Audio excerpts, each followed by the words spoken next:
Hello and welcome to a new video. OBC সংক্রান্ত মামলা নিয়ে একটি গুরুত্বপূর্ণ আপডেট পাবেন এই ভিডিওতে। তো শেষ পর্যন্ত ভিডিওটি দেখতে থাকুন। চ্যানেলটিকে সাবস্ক্রাইব করে রাখুন এবং পাশে থাকা বেল আইকন প্রেস করে অল করে দেবেন, তাহলে ইম্পর্টেন্ট যে আপডেটগুলো সেগুলো মিস করবেন না। যারা সোশ্যাল মিডিয়াতে দেখছেন আমাদের এই পেজটিকে ফলো করতে ভুলবেন না এবং ভিডিওটি এখনই লাইক করুন এবং দেখার পর সবার সাথে শেয়ার করে দেবেন, তাহলে পুরো ব্যাপারটা আপনারা জানতে পারবেন। তো তাহলে পুরো ব্যাপারটা আপনারা এবার জানতে চলেছেন। তো ওবিসি সংক্রান্ত মামলা বললেই বিভিন্ন রকম ব্যাপার আপনাদের মাথায় আসে। যে ওবিসি সংক্রান্ত মামলা একটা জানেন যে মহামান্য সুপ্রিম কোর্টে বিচারাধীন মেন যে মামলা, এবং তার সাথে মহামান্য হাইকোর্টে কিন্তু এই মামলার একটি শুনানি সম্পন্ন হয়েছে গতকাল, এবং সেই মামলাতে গুরুত্বপূর্ণ ব্যাপার লক্ষ্য করা গেছে। অর্থাৎ ওবিসি মামলার নিষ্পত্তি না হওয়া সত্ত্বেও রাজ্য থেকে নিয়োগ হচ্ছে বা নিয়োগের জন্য নোটিফিকেশন দেওয়া হয়েছিল, এই সংক্রান্ত একটি ব্যাপারে কিন্তু মামলাটি উঠেছিল, এবং সেই মামলাতে গুরুত্বপূর্ণ ব্যাপার লক্ষ্য করা হয়েছে। একদম কেস ডিটেল এবং অর্ডার কপি সহ পুরো ব্যাপারটা আপনাদের সাথে শেয়ার করা হবে। সঙ্গে থাকুন, দেখতে থাকুন। তো ওবিসি সার্টিফিকেট সংক্রান্ত মামলাটি মহামান্য হাইকোর্টে উঠেছিল এবং হাইকোর্টে প্রশ্নের মুখে পড়তে হয় এক্ষেত্রে, এবং মাননীয় যে মুখ্য সচিব তিনি তার ভুল স্বীকার করেছেন। তো ওবিসি সার্টিফিকেট বাতিল মামলায় কলকাতা হাইকোর্টে ভুল স্বীকার আপাতত করেছেন রাজ্যের মুখ্য সচিব মনোজ পন্ত। শুধু তাই নয়, আদালতে এও তিনি জানান যে এই ভুল ভবিষ্যতে আর হবে না। কি ভুল হয়েছে? না, নির্দেশ থাকা সত্ত্বেও নিয়োগ করা হয়েছে। অর্থাৎ ওবিসি সার্টিফিকেট মামলা মহামান্য সুপ্রিম কোর্টে বিচারাধীন, এবং আপনারা জানেন যে হাইকোর্টের তরফ থেকে 2010 সালের পর থেকে সমস্ত যে ওবিসি সার্টিফিকেট ইস্যু করা ছিল বাদ দেওয়া হয়েছে। কিছু পার্টিকুলার যে সাবকাস্ট, সেটা আপনারা জানেন অলরেডি, এবং সেটাকে চ্যালেঞ্জ করে রাজ্যের তরফ থেকে যাওয়া হয়েছিল মহামান্য সুপ্রিম কোর্টে। তো সেই সুপ্রিম কোর্টে মামলা এখনও বিচারাধীন, তা সত্ত্বেও নিয়োগ হয়েছে। হ্যাঁ, তাহলে এই ব্যাপারটা নিয়ে আপাতত ভুল স্বীকার করেছেন রাজ্যের মুখ্য সচিব। আমরা একটু পরে দেখাচ্ছি কেস ডিটেলস এবং আগের যে অর্ডার কপি সেটা। তো নির্দেশ থাকা সত্ত্বেও কিভাবে নিয়োগ হলো, এই প্রশ্নের উত্তর জানতে চেয়েছিল কলকাতা হাইকোর্ট। আদালতে ভার্চুয়ালি হাজিরা দিতে সেই ইস্যুতেই ভুল মেনে নিলেন মুখ্য সচিব।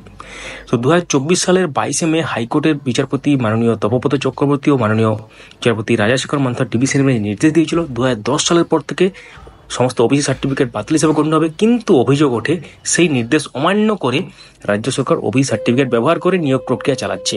বিষয়টি নজরে আসতেই রাজ্যের মুখ্য সচিবকে হাজিরা দেওয়ার নির্দেশ দেয় ডিভিশন বেঞ্চ। সেই প্রেক্ষিতেই ভার্চুয়ালি হাজিরা দিয়েছেন মাননীয় মনোজ পন্ত মহাশয়।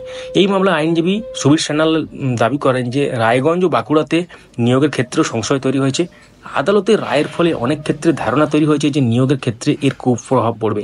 এরপরই মুখ্য সচিবের উদ্দেশ্যে বিচারপতি মাননীয় রাজাশেখর মান্থা বলেন, রাজ্যের শীর্ষ আদালতের নির্দেশ যদি রাজ্য প্রশাসনের উচ্চতর কর্তৃপক্ষ না মানেন তাহলে তা খুবই দুঃখজনক।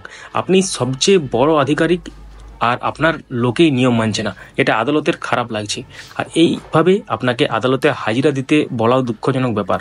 প্রতিক্রিয়ায় মুখ্য সচিব আশ্বাস দেন যে এবার থেকে সতর্ক থাকবেন, এবং শুনানিতে মুখ্য সচিব এও জানান আদালতের নির্দেশের পর 2টি নোটিশের মাধ্যমে সমস্ত বিভাগকে অবগত করা হয়েছিল, তবে কোনো ক্ষেত্রে ব্যাখ্যামূলক ভুল হয়ে থাকতে পারে, তাই এখনও পর্যন্ত আদালতের নির্দেশ মানা হয়নি।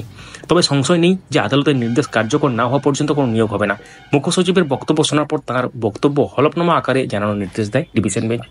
তাহলে ব্যাপারটা দেখলেন। তো এখান থেকে একটি বড় প্রশ্ন উঠছে, যেটা আমরা এই ভিডিও লাস্টের দিকে বলবো। প্রাইমারি নিয়োগ সংক্রান্ত ব্যাপারে কি তাহলে চাকরি প্রার্থীদের জন্য আবার অপেক্ষা প্রহর বেড়ে গেল? শেষ পর্যন্ত দেখুন, তাহলে বুঝতে পারবেন। তো আমরা একদম তার আগে চলে যাব অফিসিয়াল যে কেস ডিটেলস সেখানে। তো আমরা সরাসরি চলে এলাম মহামান্য হাইকোর্টের অফিসিয়াল সাইটে। দেখতে পাচ্ছেন কেস স্ট্যাটাস, এবং এখান থেকে যে মামলাটা উঠেছিল এবং সেক্ষেত্রে গতকাল মামলাটি ছিল। আমরা যদি একটু নিচের দিকে যাই তো দেখতে পাবো এখানে পরিষ্কারভাবে উল্লেখ করা আছে সমস্ত রকম ডিটেলস। তো এই মামলার অর্ডার কপিতে আমরা চলে যাব লাস্টে কি বলা হয়েছিল সেটা দেখার জন্য। তো আমরা চলে এলাম অফিসিয়াল অর্ডার কপি আগে যেটা হয়েছিল, এবং সেক্ষেত্রে সেদিন বলা হয়েছিল যে ক্যান 1 অফ 2025 ফাইল করা হয়েছিল, এবং তারপর আরও যে ভায়োলেশন হয়েছে কোর্টের যে অর্ডার দেওয়া হয়েছিল 30 সেপ্টেম্বর, সেই ব্যাপারটা লেখা আছে, এবং তার সাথে উল্লেখযোগ্য ব্যাপার লেখা আছে, এবং ফির ডেট মেনশন করা আছে। এখানে খুব বেশি কিছু নেই, এবং পরবর্তী দিনে কিন্তু এই মামলাটি শুনানির জন্য একটা ব্যাপার হচ্ছে। তো গতকাল 12ই মার্চ মামলাটা যেটা উঠেছিল তার অর্ডার কপি এখনও পর্যন্ত মহামান্য হাইকোর্টের সাইটে আপলোড করা হয়নি।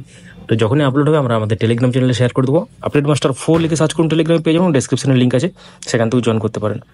তো এখন সবথেকে বড় প্রশ্ন হচ্ছে, তাহলে কি প্রাইমারি নিয়োগের জন্য যারা বসে আছেন বা ওয়েট করছেন তাদের অপেক্ষার প্রহর বেড়ে গেল। আবার হ্যাঁ, এটা কিন্তু একটা ব্যাপার, কারণ আপনারা দেখতে পাচ্ছেন যে মহামান্য সুপ্রিম কোর্টে এখনও মামলাটা বিচারাধীন ওবিসি সংক্রান্ত, এবং তার সাথে যদি কোনো মামলা মানে অ্যাকচুয়ালি নিয়োগ যদি শুরু হয়ে যায় তাহলে কিন্তু এইভাবে সেটাকে একটা অবমাননার ব্যাপার চলে আসছে, অর্থাৎ নির্দেশ যে আছে। এবং তারপর এখানে রাজ্যের মুখ্য সচিবকে এখানে উপস্থিত হতে হয়েছে ভার্চুয়ালি হলেও, এবং কোর্টের পক্ষ থেকে বলা হয়েছে যে সর্বোচ্চ আধিকারিক আপনি এবং আপনার লোকেরা নিয়ম মানছে না।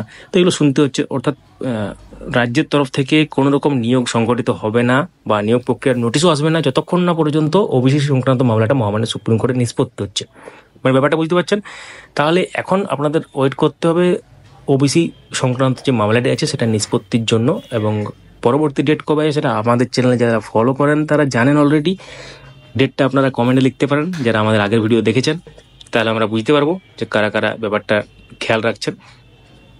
সঙ্গে থাকুন, দেখতে থাকুন, এবং আপনারা একটা জিনিস লিখতে পারেন আপনারা কোন চাকরির জন্য ওয়েট করছেন বা কোন কোন চাকরির নোটিফিকেশনের জন্য ওয়েট করছেন, বা আপনাদের বর্তমান যে অবস্থা সেটা কি।